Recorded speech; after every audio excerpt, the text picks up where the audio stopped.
par rapport à la dette. Deuxième étape de chiffre, c'est la dette. Tshilombo, lorsqu'il arrive au pouvoir, en 2019, il a trouvé que Kabila a laissé 3 milliards de dettes. Je voudrais souhaiter que les Congolais qui me suivent prêtent attention à cela. Aujourd'hui, le pays a plus de 10 milliards de dettes à 5 ans. C'est-à-dire que Tshilombo a pris plus de 7 milliards de dettes à 5 ans. Pendant que le maréchal Mobutu, à 32 ans, nous a laissé 14 milliards de dettes. Il a construit les barrages d'Inga, le palais du peuple et tout ça. Les ouvrages qu'on a vus. Mais les 7 milliards que Tshilombo s'est endetté, que nous allons payer, est parti où? C'est la question qu'il faut poser aux Congolais. Est-ce que les Congolais connaissent que le monsieur, l'abomination, notre traître national, qui amène le pays dans la destruction, où est-ce qu'il amène l'argent? Est-ce qu'on observe, est-ce que l'argent va dans les sociales ou dans l'économie? Vous trouverez que le taux de pauvreté est de 74,6%. Donc l'argent n'est pas investi pour réduire la pauvreté. Et le taux de chômage est de 80 à 84%. Donc l'argent n'est pas investi pour réduire le chômage. L'indice de développement humain, on observe, est-ce qu'il y a dans l'indice de développement humain? On voit là-bas, s'il vous plaît, c'est 0,481. C'est-à-dire, nous sommes parmi le pays le plus faible dans l'indice de développement humain. Observons maintenant la corruption. C'est là qu'on va découvrir le bas d'argent. L'indice de corruption est un record de 20%. Le Congo est parmi les 15 pays les plus corrompus de la planète. Nous sommes parmi les 4 pays les plus pauvres de la planète. En termes de pauvreté, pour comprendre.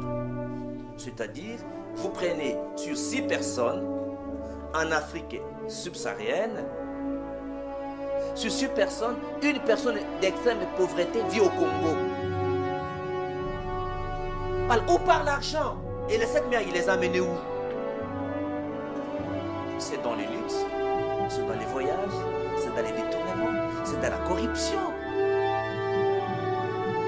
Et vous, les Occidentaux, vous témoins. Parce qu'il achète les maisons ici. Il les garde dans vos banques et en Chine et à Dubaï. Donc l'argent qu'ils ont volé au peuple congolais, ils achètent des maisons dans le pays de l'Europe, dans les pays de l'Asie. Et ils investissent dans des prête-noms. Voilà la situation. Il est là. Le pays n'a rien à attendre de M. Tshilombo. C'est le désespoir total.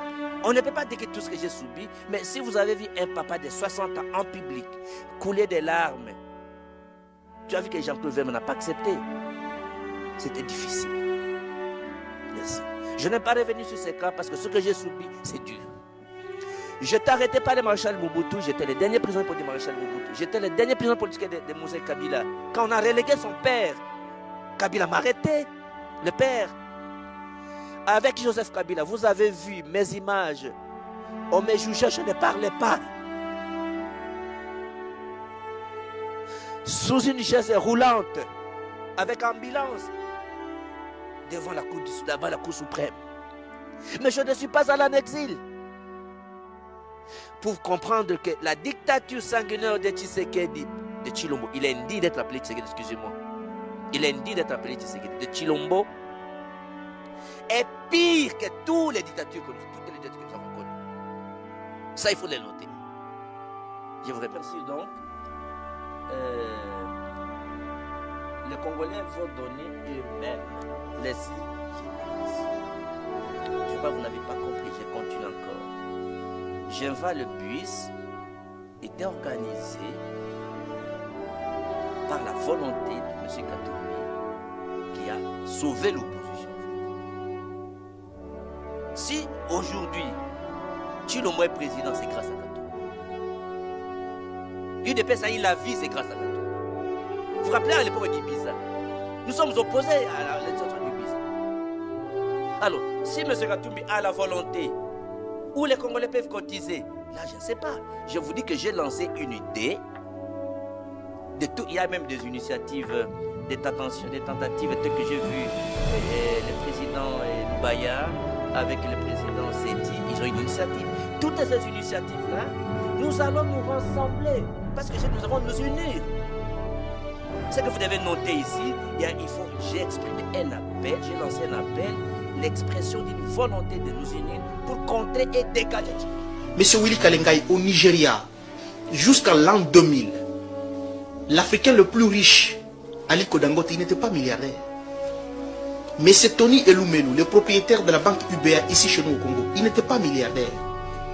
Ils sont devenus milliardaires grâce à la vision d'un homme qu'on appelle Olusegun Obasanjo.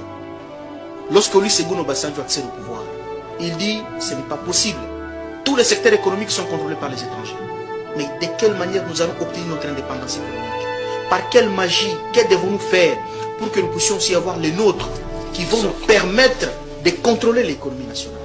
C'est à ce moment-là qu'Olusegun Obasanjo fait par exemple une expérience. Il dit, mais à Goma là-bas, il y a un certain Vani Bichweka. C'est un entrepreneur congolais. Il est percutant. Amenez-moi Vani Bichweka ici. Il arrive au Congo central. Il trouve, mais il y a un homme là-bas qu'on appelle Seledia. Amenez-moi ici. Oh non, il y a Tatouka Sebou là-bas. Oh, voilà, qu'ils viennent ici.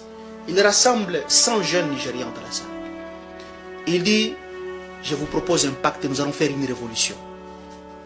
Ils sont surpris, mais quel type de révolution que Olusegun Obasanjo nous propose? Il dit, on va faire une révolution. On doit avoir l'indépendance économique du pays. On va faire comment? Il dit, toi, Tony Elumelu, tu travailles dans quoi? En tout cas, moi, en tout cas, vieux, j'ai fait un peu les lits Kelemba aux gens. Donc, ce monsieur a une vision bancaire. Il ordonne à la Banque centrale de financer ce monsieur, il crée la banque, il crée UBA. Et aujourd'hui, UBA est installé même à Dubaï, même en France, même aux États-Unis d'Amérique. Aliko Dangote, toi tu es dans quoi? Oh non, moi je pars au Vietnam, je pars acheter du ciment, ainsi de suite. Il dit, ah donc toi tu es dans... Voilà. Il instruit aux banques centrales, donne l'argent au ministre de l'économie, il crée la cimenterie. Dès que la cimenterie d'Aliko Dangote termine la construction, il ordonne au ministre de l'économie, il dit, prends une décision pour interdire l'importation du ciment. Il contraint ainsi le marché local à acheter que le ciment produit par Aliko Dangote. C'est comme ça qu'Aliko Dangote est devenu milliardaire. Décision volontaire. Nous devons faire une révolution. Et cela doit dépendre de la volonté du pouvoir public. Pendant très longtemps, nous avons fait des tentatives et des tentatives. Je propose qu'il y ait la création d'un fonds souverain. Lorsqu'il y a des Congolais qui se mobilisent pour la création de banques, il faudra que l'État congolais, grâce à ces fonds souverains, accepte d'accompagner ces Congolais.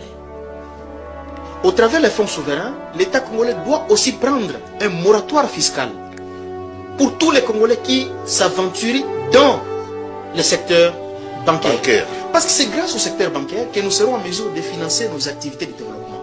Je propose encore que dans ces pays, qu'il n'y ait plus une seule société commerciale qui soit créée sans que les Congolais ne soient dans le capital social.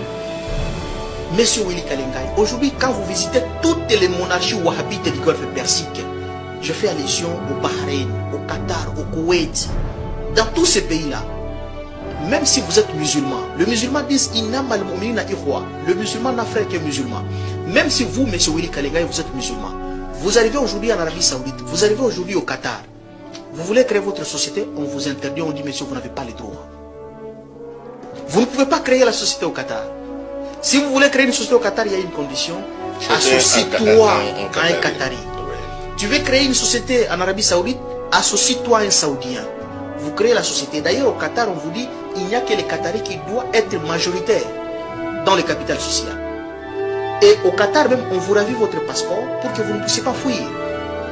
Pourquoi? Parce que l'économie nationale, les richesses du pays doivent profiter aux nationaux. Par essence. Dans toutes les monarchies wahhabites, les dieux ne leur avaient donné que deux richesses. C'est le pétrole et les gaz. Mais les pétroles et les gaz sont des richesses épuisables. Demain ou après-demain, ils vont disparaître. Comme le cuivre et le cobalt. Oui. Effectivement, comme les diamants de Mbujimaï, comme le cuivre et cobalt qui sont au Katanga, comme l'étain, au Maniema, et ainsi de suite. Ce sont des richesses épuisables.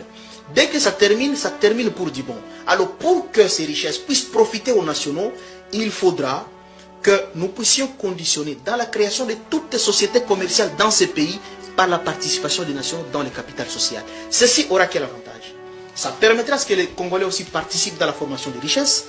Ça permettra, en cas de bénéfice, nous allons aussi nous partager les bénéfices. Et ça va aussi permettre à l'État congolais de contrôler l'économie nationale. Parce que sinon, les étrangers tels qu'ils sont là, le marché financier c'est un marché spéculatif. Il s'appelle juste au téléphone, on bloque l'argent, dollar monte. Et ça va encore continuer de monter. Ça n'a pas encore touché le plafond. Ça va encore continuer. De la Défense, il vient observer, il vient assister les débats ici.